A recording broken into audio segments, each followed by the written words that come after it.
Достор, азыр интернетте кыргызча сүйлөбөй деп кардарын тыйганы айтылган Мишель кофеканасынын айланасында катуу талкуу жүрүп жатат. Ушундай окуяга кабылдым деп бир нече күн мурун стилист Замира Молдошова айтып, элди таң калтырган болчу.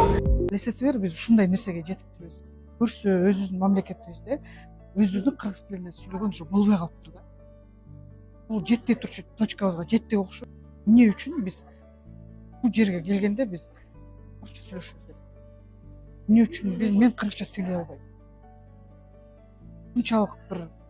Мынчалык намысыма тийди. Бирок Молдошова кайсы кофейня экенин айтпаса дагы, кофе сүйүүчүлөр видеодон дароо таанып, бул Мишель деп атын дагы чыгарышты. Кыргыз тилинде күйгөндөр кофеканага бойкот жарыяласа, соц тармактарда бул кырдаалдан кантип чыгабыз, бизнести кыргызча кантип сүйлөтөбүз дегендер дагы баш катырып жатат. Окуядан кийин айрым интернет колдонуучулар Мишель